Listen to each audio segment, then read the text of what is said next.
Put down your baby and pick up a beer. Dad Jokes is back with the brand new episode. I'm Jerry, joined here by Brandon. You're listening to the podcast of two first-time dads going through the journey of fatherhood with all of you listening back at home or in the car, at work, or wherever the heck you are. Brandon, how you doing? I'm great, Jerry. We getting ready to take a quick work trip over the weekend, so it's going to be 2 weeks in a row of being away from Bryce and Kelsey. So it's a tough couple of weeks, but we're making it through. I did just have a to-go margarita though, so a to-go margarita. That sounds fantastic. From your favorite place. Was it from Sagebrush? It was from Sagebrush. Oh, that sounds good. That sounds good. Sagebrush takeout. Well, I'm actually sitting here drinking a Folkel Banger from the Alchemist in Vermont. Compliments of my our good friend Marcus Papoyak brought that to me when he was in Vermont, so I have some of those in the fridge. Any of those people at home that are craft beer guys, the Alchemist makes Heady Topper, great beer, and I have some of those too. But I'm sipping on that, and I somehow, Brandon, have dodged this work trip, so I have a weekend off, and so does my wife, which hasn't happened in a long time, so I'm pretty excited about that. I'm not going to lie to you. Not to rub it in or anything, but I'm pretty excited over here. It'll be a good time. I'm going to learn a lot while I'm there. Well, before we get into what's going on, I think that we should start with a dad joke. Are you ready for a dad joke, Brandon? I am, and I can guarantee you that when it gets to me, you have never said this joke on a dad joke before. I hope not. This joke, I think, is pretty funny. We'll see if you find it as funny as I do. But I don't know. I thought it was funny. So, Brandon, why did Karen press Control-Alt-Delete? Man, I could take this so many different ways that would offend a bunch of people. I'm going to not do that. I don't know. She wanted the task manager. That's pretty good. I think that's pretty clever. That's pretty funny. So I thought that was clever. I actually almost stole one from a guy at work that we know, but I might save that one. But I saw that today, so I thought it was pretty clever. But what's been going on with you guys this last week, Brandon? It's been pretty uneventful. Bryce is 8.5 months old now. He and his mom still have the remnants of a cold, which is foreshadowing some of my baby gear that we'll talk about this week. He is starting to put himself in the crawl position, but not really doing anything with it. Kelsey calls him a potato baby. Because he really just does. He just sits there and does what he feels like doing. But he can. I mean, I was hanging out with him for a couple hours just before we start recording, and he was. I've talked over the last 8 months about how he doesn't roll over. He was doing like barrel rolls, like he was just rolling back and like over and over and over today because he's almost being braggy about it, isn't he? Yeah, he's having the time of his life. So we'll see what happens with the crawl. I legitimately think he could start crawling at any time. It's probably gonna happen while I'm gone, but we'll see. He spent more time. We had a good week of weather here in Michigan, like a really good week. It hit the 80s a few days, so he's been spending more time outside than he ever has in his entire life. He's been riding a swing. His pawpaw has a swing set up for him in the backyard, and they've been getting on the swing every day. As a part of the cold, I'm pretty sure it's affecting like his two things: his sleeping and his eating. He's eating less. Some of it may actually be his teething too, which we'll get into. But he's like easily distracted. If there are like sounds going on in the background, he's turning his head sideways, trying to figure out what's going on. He doesn't like stay with the bottle for too long. He's kind of whipping his head back and forth. Shout out to the song. To Willow Smith? Willow Smith. That song slaps. Yeah, I don't know about that, but I like the reference. And then he's just been waking up more and more frequently. It feels like due to the cold. I think he is having some trouble breathing, a lot of trouble breathing out of his nose. But that's been our week. Oh, well, that's eventful, and hopefully we're talking about crawling here in the next episode or two. But our week has been pretty interesting, nothing too crazy. I will tell you that it has been just night and day difference the last week and a half in our household because Peyton, knock on wood, is continuing to sleep. The sleep training seems to have been effective. So she's exactly. She sleeps pretty much through the night now. She'll wake up one time some nights, and then once she woke up twice, but never more than that. And usually if you feed her and put her back down, she goes back down in about 10 minutes. Tonight, Macy put her down. She probably fell asleep within 3 minutes and has been asleep for the last hour and a half. So you rather go from being like anti-jealous of you, like not jealous at all, to she's sleeping straight through the night. Yeah, she's been pretty good. Like I said, the last night she woke up once. Macy fed her, and then she went right back down afterwards. So we've been. It's I'm not gonna lie. It's like a different world, Brandon, because the first 5.5 months of her life, we didn't really have any of this. Now it's weird. Like we actually have some time to ourselves at the end of the night. I'm able to do things like record without feeling bad. We can exercise. I mean, there's lots of it just kind of opens up the end of the night, and also allows us to have our bed to ourselves so we can kind of sprawl out and sleep in without being constantly worried about the baby moving or anything going on there. So that's been fantastic. Other than that, she's still been a little fussy during the days. Sometimes is really good, sometimes cranky. Just kind of depends. She's kind of in that weird stage right now where she can't completely sit up by herself, but it wants to be active. So she wants to kind of be held, wants to be active, wants to be doing things, but can't quite do it herself. So you kind of need to hold her, but she doesn't want to just be held. She wants to be doing something. So it's kind of a struggle because you got to find ways to entertain her constantly pretty much when she's awake, which can be fun, but after hours of it can be like, I don't know what else you want me to do right now. Yeah, so, once that switch flips, even when they can sit up, they still want to be entertained, but Bryce definitely does a good job entertaining himself. Today he was like just jumping on me for like assisted jumping, but for like an hour and a half. It was actually pretty fun. Nice. We are definitely in the stage where we have to buckle her into her seats and her swing or anything we put her in, because just like you said with Bryce, she can barrel roll. Macy the other day put her on her piano mat, went to the kitchen for a second, and then she took a picture. She had barrel rolled all the way to the dog's dish and was like grabbing Raj's dish, and I'm like, I don't know how she got over there so quick. So when they want something, they go get it. Oh yeah, she can get out of everything. I think it was a while ago now, but one of the days I had her in her seat and she had never gotten like out of it, and I kind of turned back around and she was like half laying out of it. I'm like, what in God's name are you doing?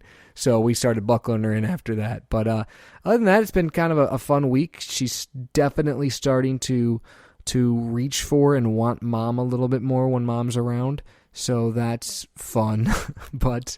By fun, he means annoying. Yeah, it can be. Well, she's fine, but it's kind of like you've described in the past, Brandon. Like she'll be completely fine, not like weird at all, and then mom will walk in the room, and then she kind of like will like start leaning that way and almost getting cranky. And the odd part about it though is Macy will grab her sometimes, and then she'll stare at me. I don't know if it's like a hey dad, or if it's like a hey, yeah, that's right, I got mom. She'll just make eye contact with me and not let it go for 10 minutes after she went to mom. Like, really? Now you're just going to stare at me as mom holds you? I feel like Bryce is like, he does that, but he takes it a step further at this point, which I'm sure is coming for you. He'll fake cry or like fake cough to the point where, I'm calling it fake cry. It's like he fires himself up, and then Kelsey will walk in I'll begrudgingly hand him over because it's annoying, but I'm trying things to like calm him down. And then I'm telling you, the second she picks him up, he turns over, looks at me, winks, and then gives me a little smirk, like "haha, gotcha," and then stops crying. It's annoying. Yeah, it definitely is annoying, especially because it's only been a couple weeks now. But she does want mom. The one good thing, though, is that if it's me with, like, grandma or grandpa, she wants me. She'll lean in for me. So it's fine if it's just me. But if mom's around, I don't win that battle. But I do win the battle with pretty much anyone else. So I'll take solace in that, at least. It makes myself feel better. So we recently had an episode at my parents' house where Kelsey was holding Bryce, and Bryce reached for my dad. Oh, how'd that go over? Oh, I heard about it later that day. Now, I think it was a fluke, kind of. Kelsey was going to quit her job the next day, wasn't she? Yeah. 2 weeks were put in. I'm joking. He gets more excited when she walks in the room than anybody I've seen. I've seen them walk in when he hasn't seen them in a little while. I mean, they do literally spend every day with them. So him and my dad have a special bond, but I definitely heard about it the next day from my parents and also from Kelsey that night when she got in. It was kind of funny. That's awesome. Well, hey, as excited as Bryce gets for Kelsey or Peyton gets for Macy, I don't think either of them hold a candle to how excited Raja gets for my mom or Macy's mom. She acts like she doesn't see them multiple times a week when they watch the baby, because every day it's like, oh my gosh, look who's here. Like, dog, you just saw her yesterday. When I get home, it's like 2 sniffs and a wag the tail, and then you go lay down. But grandma's here and you're doing backflips. Somebody new that's giving them attention. It's funny. Every morning it's like, oh my gosh. She's like looking out the window before they get there. And I'm like, oh, grandma must be here. Nope. She's just anticipating it. She's just looking out the window 10 minutes early every day. It's great. So, yeah. Anyways, Brandon, baby gear. I heard you had a couple pieces of baby gear you wanted to go over this week. What are those pieces? So 2 things that, one I had used before, another I hadn't. But I haven't used them as much as we've used them this week. The first one is the nose Frida. Now they have multiple versions of this. One that's basically, it's a snot sucker. It's a glorified snot sucker. And before we've talked about this on the podcast before. Before we had kids, you and I both have friends who have had kids before. They've described this thing to me, and it sounded like the worst thing I'd ever heard of. I still think it is. I'm telling you, and they make an electric version, doesn't work the same. The manual version where you have a filter, you have a funnel at the end, basically, you got a little mouthpiece, and you suck the snot out of your kid's nose. You're saying no? Has a Macy does it all the time. Macy does it all the time. Like, it's not like we don't do it. I don't do it. I would do anything. Like, I've done lots of things I didn't think I'd do. What if you had to watch Peyton for like a week without Macy? I don't know. I honestly don't know. I probably would end up doing it because, when your kid's sick, you'll do anything. But that is one thing that I do not volunteer for. And she, like, almost does it, like, I think to mess with me. Like, this isn't weird. Look at this. And I'm like, nah. Yeah, I don't know. This week, I honestly feel like we could put a whole layer of paint, a new paint on the wall with the amount of snot we pulled out of Bryce, which people probably don't want to hear. But then to kind of go along with that, we have these things called boogie wipes, which are basically saline nose wipes for when your kid is going through a cold, things like that. So we got a pack with us, a pack with my parents. It's just something different. We've used regular wet wipes or water wipes in the past, but this is something that we use. It doesn't seem to bother Bryce as much, and it's made specifically for wiping their nose, which I thought was pretty interesting. That is pretty cool. I haven't heard of those yet, so we might eventually have to get those as well. We actually have a piece of baby gear that we started using this week, Brandon. It's as Peyton has started to actually sleep at night, we've transitioned her out of her Magic Merlin suit and into sleep sacks. And we had a nested bean sleep sack that has worked pretty well, but we put the Nanit band over it that kind of measures her breathing. And we basically have that one sleep sack that works kind of well. And I was like, you know what? Now that she's kind of out of the Magic Merlin, we should probably get another sleep sack that works well. We have a couple other ones, but they're kind of bigger or bulkier. And Macy's like, yeah. She's like, I know Nanit makes one. And they actually happened to be having a sale. And so she was able to get the Nanit sleep sack, which is a sleep sack. And it has the Nanit band built right into it.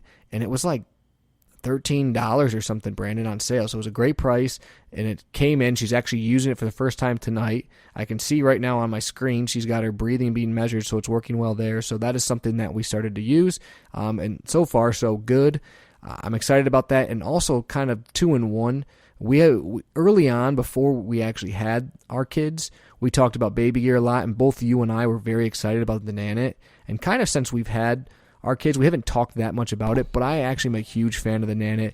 It works I was about out. to say the same thing. Yeah, it works out great. It does everything you want it to do. The breathing thing's an extra, sigh of relief. It helps you feel comfortable at night.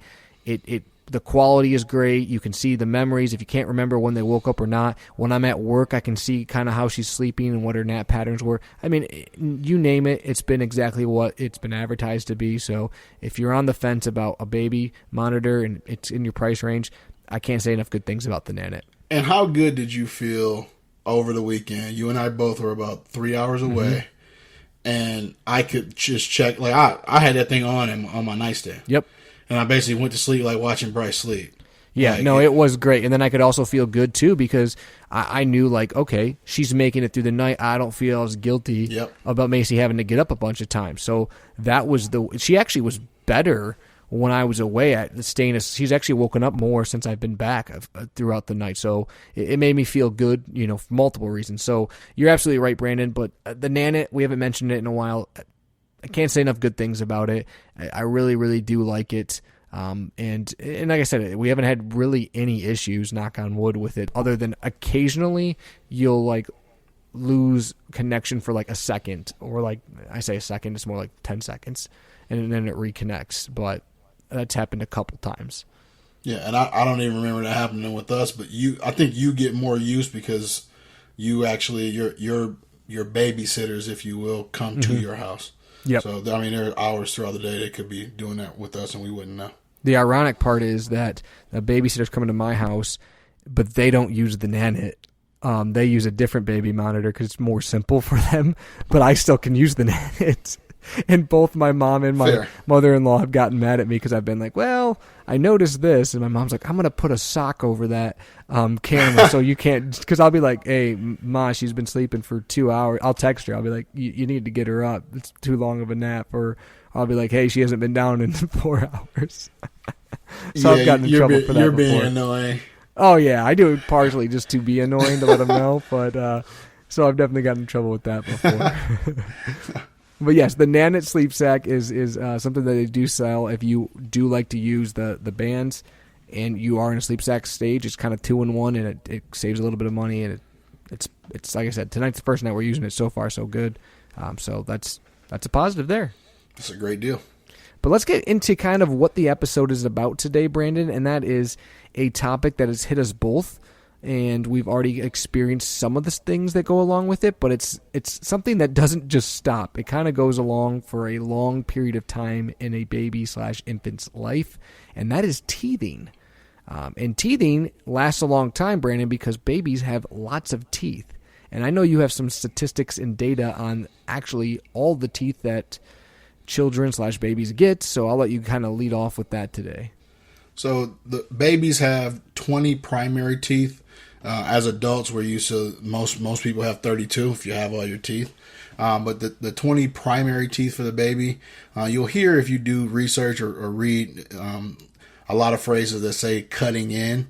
That's because initially the teeth that are coming in have to actually cut through the gums, which for babies is the most uncomfortable portion of teething. That's why you have some signs and symptoms that we'll get into later as those teeth begin to cut in. So it can start as early, and Jared can speak to this, as 3 months.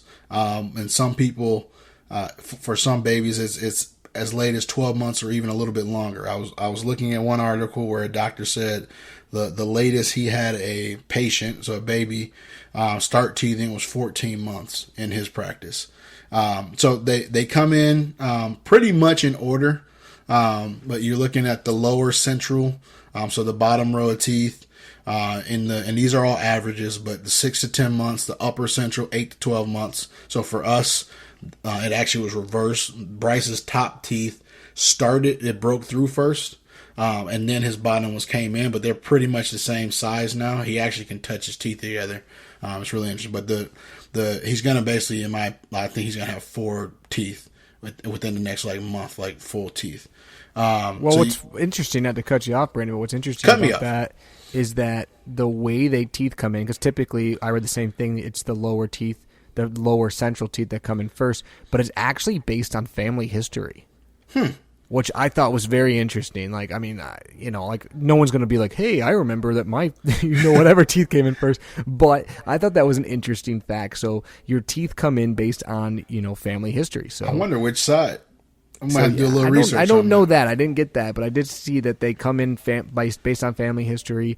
And again, everything's an averages and stuff like that. But just so you know that if you're looking for the bottom central teeth first and it's not, that's normal. Like it happens in different orders for everyone. Like you said with Bryce, it happened differently. But the most common is the bottom central.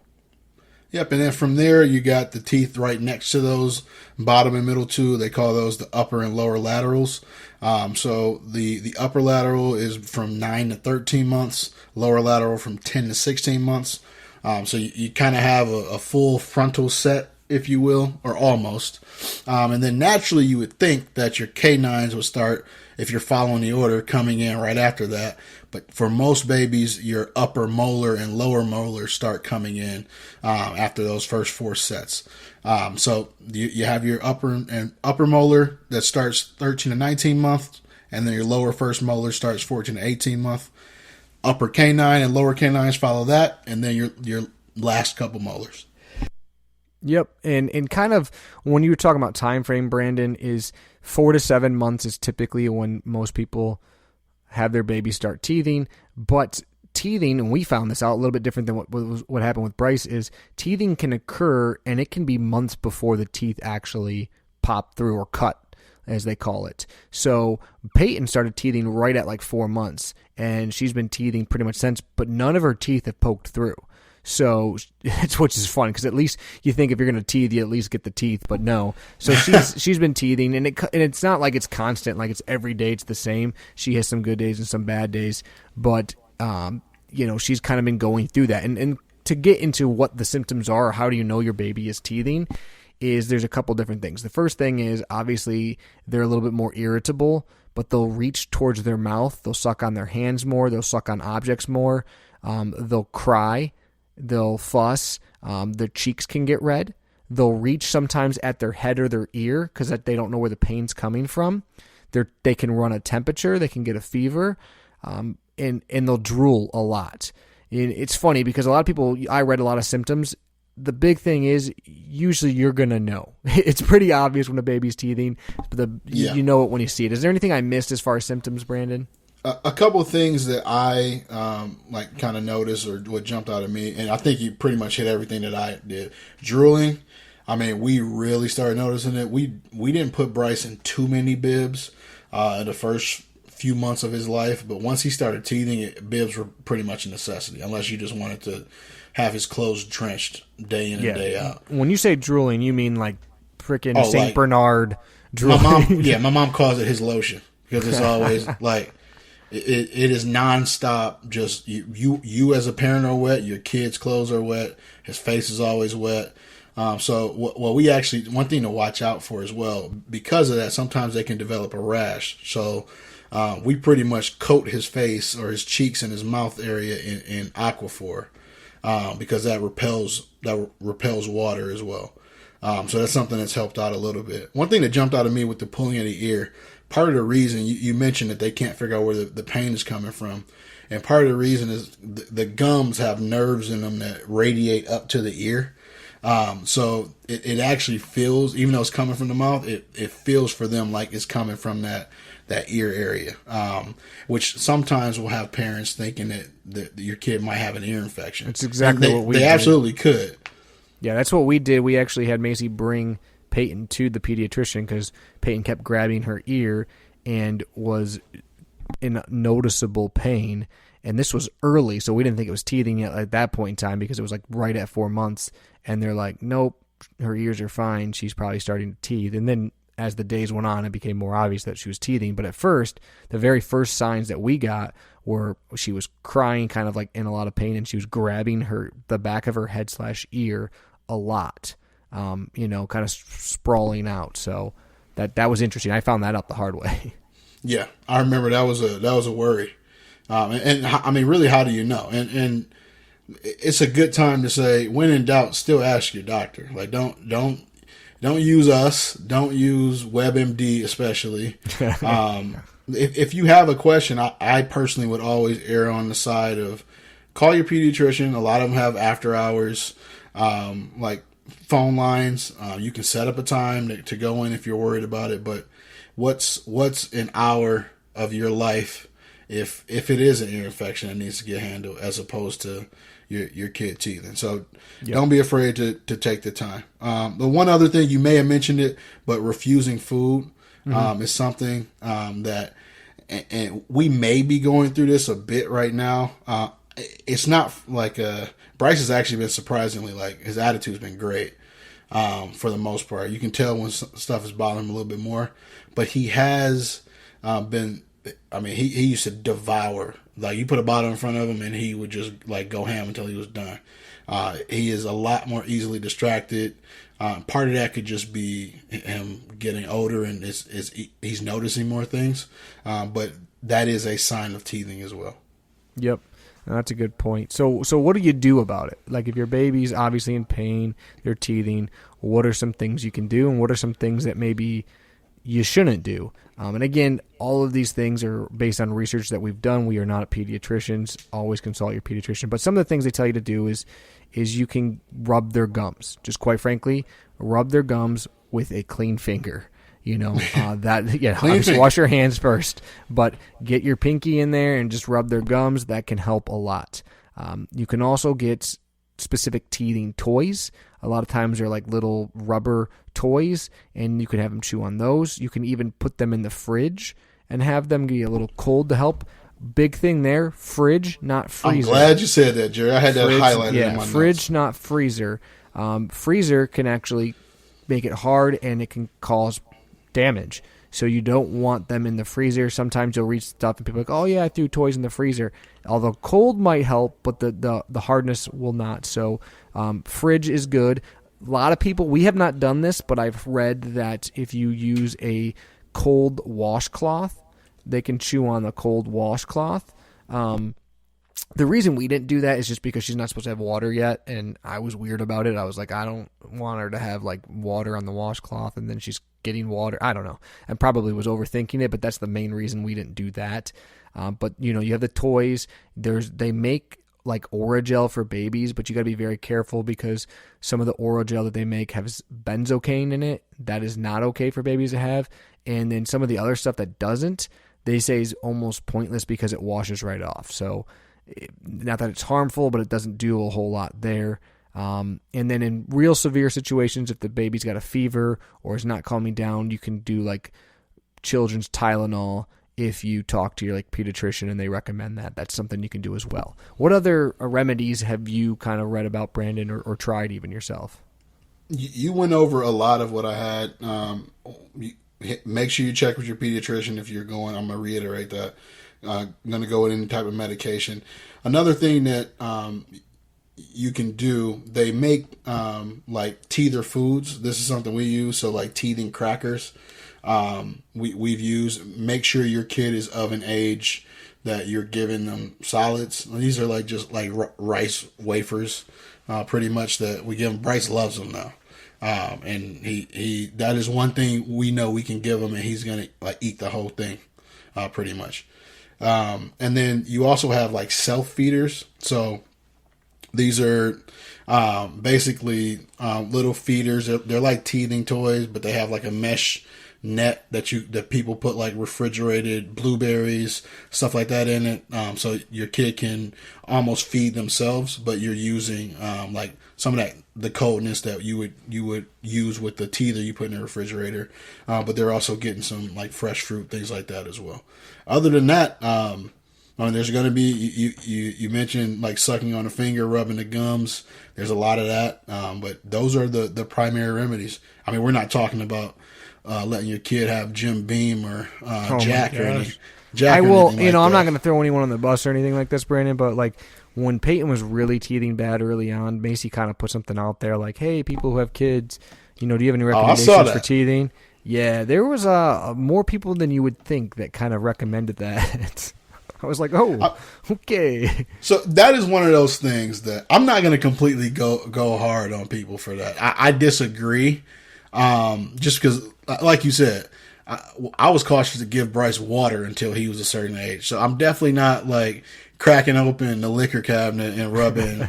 But that's for me and you anyways. In their defense, yeah, you're right.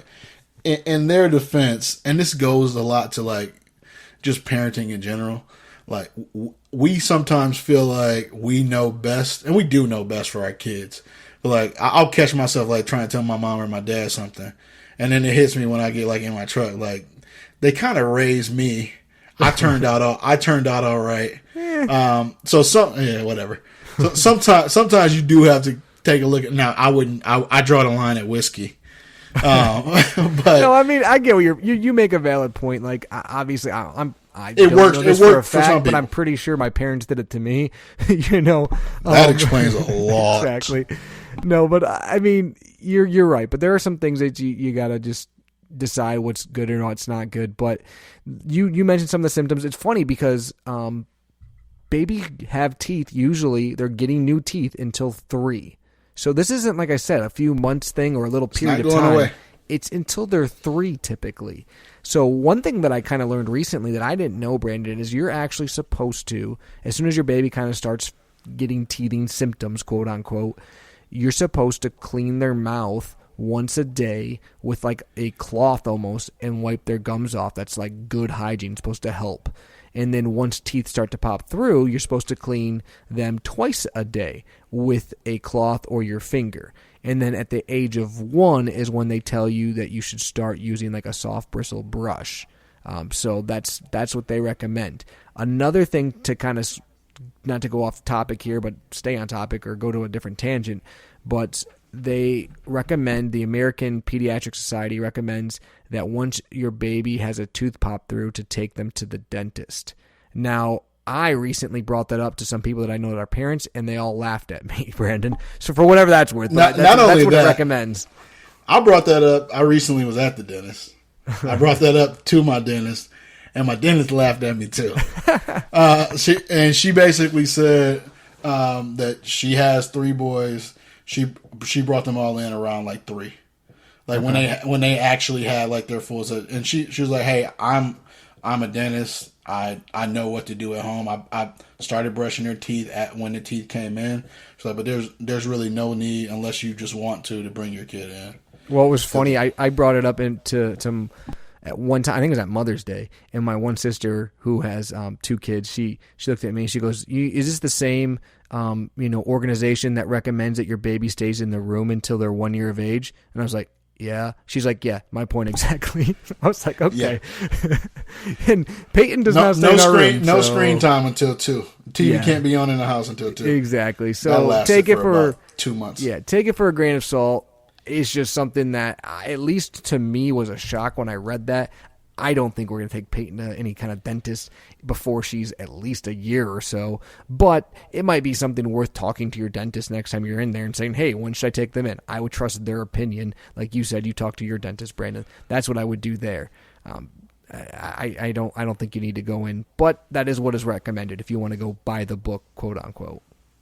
Yeah. Talk to your pediatrician. Talk to your dentist.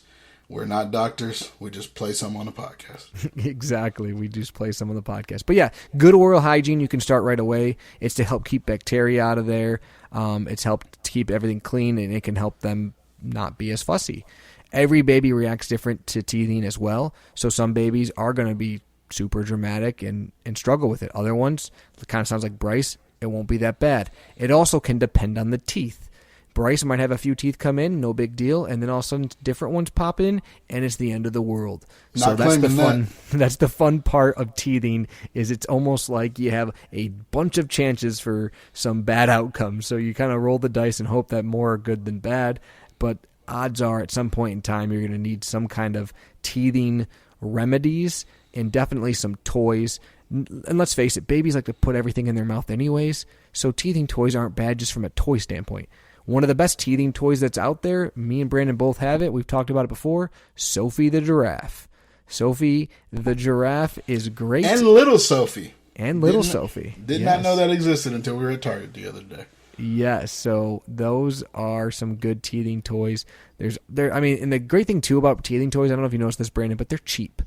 They're a lot of them you can get for a few dollars. Three pack for $10. Yeah, you can get a ton of different teething toys, and you can figure out which ones they like or don't like. Our biggest problem with Peyton for a long time is she hated all the teething toys. I don't know why. She didn't like any of them. So it was like we're trying to put these toys in her mouth to help calm them down, or they put them in the fridge and then put them in, and she just didn't want to do anything with any of them. Now she's starting to do more. I think it's because she started so early. It was before she was really in the shove everything in her mouth phase, but now that she's there, it's a little bit better. But there's definitely some toys that are better than others. Sophie, she makes out with Sophie all the time, so that's one that works. So Sophie is, I didn't understand the hype around it, but then we made his nursery basically giraffe thing. I'm like, we gotta also get this, and that is his like go-to toy. He loves it. I don't know what it is. I think it's the horns at the top of her head. To tell you the truth, that's like his favorite part. Like, she puts the whole like mouth in her mouth. Like, it literally looks like she's like trying to make out with Sophie. Like, it's so weird. Maybe she just like animals. She does that once in a while. She'll eat the hoof or whatever you would call it, the foot. Yeah. And but mostly it's the mouth that she does. That's her favorite toy. When she's sitting in her chair, like when you're like taking a shower in the morning or something, I'll like get out and I'll see her with just like Sophie's head in her mouth. I'm like, okay, well, you're doing good out here. You're doing good out here. You're good. I can go do something else for a little bit. I'm like, okay, you're doing great. So that's perfect. But anything else on teething, Brandon, that I missed maybe that you want to hit on really quick before we wrap this up? I think this is a pretty comprehensive, quick hit on teething. I agree. And maybe next week what we can do too, Brandon, is come to the podcast with a couple of our favorite teething toys. We can talk about some teething toys. Well, we got to start off on number 2 because I think we have Sophie's number 1. That's for sure. You're right there. But speaking of number 2, your dad joke, Brandon. Clever. Well, mine is very topical because we're recording this on Friday the 13th. So I wanted to get a joke that kind of encompassed that. So, Jerry, what's a good pasta to make on Friday the 13th? An impasta. That's actually pretty decent. I've used that joke. That's funny. And something you would have said that. You said that joke? I said impasta or something before. Oh, yeah. Man. That would have been so bad. So, what's a good pasta to make on Friday the 13th? Fettuccine Alfredo. Okay. There you go. That one I have not used. So there you go. At least you have an original one. You haven't used that. At least you have an original one this week. So, Brandon, I think this is our 38th episode. Which you know what that means. That means that we are 2 episodes away from our 40th, which is another top 10 episode. So I'm excited for that. For those of you who don't know, every 10 episodes, which would be our 40th, we do something that's called math. Yeah, exactly. Listeners. We do a couple of top 10s where each of us will give usually our top 5, so together top 10 of some kind of topic, and it's a lot of fun. We've done it for 10, 20, and 30. Now it'll be 40, so this will be our 4th one. I'm excited for that because those are always good episodes. For those of you, again, that this is maybe the first or second time listening to us, please tell your friends about us. Please message us. Let us know what you think. If you have any topics you want to talk about, let us know there too. You can follow us on Instagram. You can follow us on Facebook, on TikTok, and pretty much any other social media platform that exists. Leave us a review on Apple. What am I missing, Brandon? Am I missing anything here? No, but I actually ran into a couple listeners earlier yesterday. Okay. Shoot us a message with what you want to hear on the top 40 episodes. What? Or not top 40. So we're like a radio station. We'll be here forever. Like what top 10 lists do you want to hear that we haven't touched on already? I would love to hear from some of the listeners. So we're doing this for ourselves, but we're doing it for you guys as well. So shoot us a message. Yeah, I'm excited for that episode. I'm also excited for kind of the stages that both Bryce and Peyton are at right now. Peyton's turning 6 months later this month, which is crazy but exciting. That's crazy. It is crazy, but it's exciting. And you kind of told me, Brandon, at 6 months is when Bryce started to turn that corner big time, especially with sleeping. He became my favorite human on planet. So I'm getting excited for that. she's been, like I said, she's been doing a lot more things lately. She's been picking up on stuff, giggling. So I can already start to see that this stage is going to be really exciting. So I'm excited for that, to share that with everyone out there. Bryce, I'm excited to see him or hear about him starting to crawl. That's going to be great. And Brandon, you chasing him around everywhere. You might not need that Peloton anymore, having to run after him all around the house. That'll be as much as I've been on it the last 2 weeks. I probably don't need it now anyway. That'll be exciting. Yeah, we might have to do another episode on that to get you back on board. I would be all right. It's been a weird couple weeks. It has been. But for everyone out there, we do appreciate each and every one of you. For Brandon, I am Jerry, and you've been listening to Dad Jokes.